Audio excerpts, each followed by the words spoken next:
Part 3, Chapter Bholi. Now, Bholi, the simpleton, she comes to school. And for the first time, she found that a teacher is very, very comforting, very, very considerate. And now, we'll see what happens. Yes, yes, it will be very easy. You just come to school every day. Will you come? The teacher said. Bholi nodded. Nodded means she agreed. No, say it aloud. Yeah, yeah, yes. And Bholi herself was astonished that she had been able to say it. Now, Bholi was herself very surprised that she gave the reply. Didn't I tell you? Now take this book. The book was full of nice pictures, and the pictures were in color: dog, cat, goat, horse, parrot, tiger, and a cow, just like Lashmi. And with every picture was a word in big black letters. In 1 month, you will be able to read this book. Then I'll give you a bigger book. Then a still bigger one. In time, you will be more learned than anyone else in the village. Then no one will be able to laugh at you. People will listen to you with respect, and you will be able to speak without the slightest stammer. Understand? Now go home and come back early tomorrow morning. So these were the magical words of the teachers, which prompted Bholi, which encouraged Bholi. Bholi felt as if suddenly all the bells in the village temple were ringing, and the trees in front of the schoolhouse had blossomed into big red flowers. And these words, they played great effect on the mind of Bholi. She was totally happy. She was ecstatic. She felt all the bells as if in the village temple they were ringing, and at once she saw the colorful, everything around us was colorful, beautiful. Her heart was throbbing, beating with new hope and a new life. Thus, the years passed. The village became a small town. The little primary school became a high school. There were now a cinema under a tin shed and a cotton ginning mill. Ginning hota hai when this raw cotton is separated from the seeds. Okay, that mill is called a ginning mill. Mail train began to stop at their railway station. So after the years, all these changes came in her village. One night after dinner, Ramlal said to his wife, "Then shall I accept Bishambar's proposal?" "Yes, certainly," his wife said.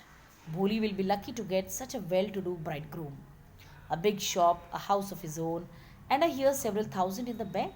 Moreover, he is not asking for any dowry." So both Ramlal and his wife, they were talking about some proposal of some person named Bishambar among themselves. That Bishambar is so rich. That's right. But he's not so young, almost the same age as I am. And he also limps. Limps means he walk limpingly. वो लंगड़ाता है. Moreover, the children from his first wife are quite grown up. So, but Ramlal says that that man is not young. He's of the age which Ramlal is. Moreover, he's limping. He limps. वो लंगड़ा कर भी चलता है. So what does it matter? His wife replied. 45 or 50, it is no great age for a man. We are lucky that he is from another village and does not know about her pockmarks and her lack of sense. So mother naturally she says that we are lucky, at least we are getting a proposal for Bholi, because one, though she has pockmarks, secondly she doesn't have any sense, wisdom. If we don't accept this proposal, she may remain unmarried all her life. Yes, but I wonder what Bholi will say. What will that witless one say? She is like a dumb cow. So her mother says that what will she say? She is witless. Witless. Witless means foolish, with no sense. And moreover, she says that she is a dumb cow. वो तो cow की तरह से गूंगी है. She cannot speak. Maybe you are right, muttered Ramlal. In the other corner of the courtyard, Bholi lay awake on her cot, listening to her parents' whispered conversation. So Bholi was awake and she could hear all this conversation of her parents. Bishambar Nath was a well-to-do grocer. So he was a grocer who sells household things. He came with a big party of friends and relations with him for the wedding. Now marriage was finalized and Bharat aa jati hai. A brass band playing a popular tune from an Indian film headed the procession, with the bridegroom riding a decorated horse.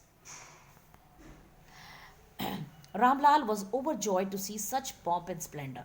Now Ramlal was very, very happy. He saw such a pomp, such a show, and such a splendor that brilliance, such a with a great grand ना splendor in such a grand pomp के साथ show के साथ एक बाराती आ रहे हैं. He had never dreamt that his fourth daughter would have such a grand wedding. Bholi's elder sisters, who had come for the occasion, were envious of her luck, and her other sisters, they were very jealous of her luck.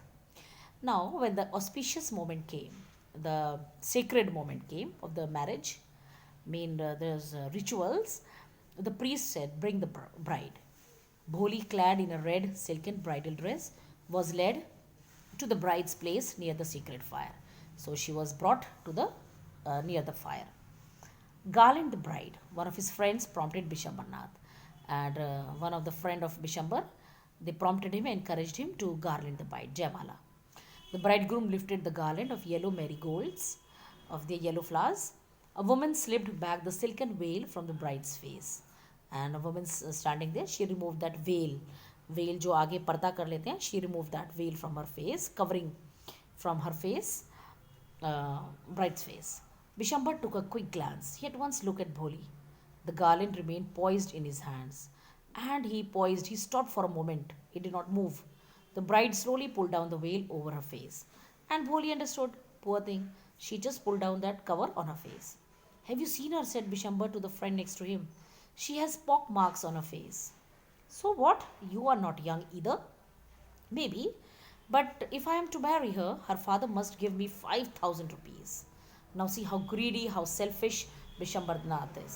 He said that he will marry such a girl also, but if her father will give 5,000 rupees, then he will not mind the pockmarks.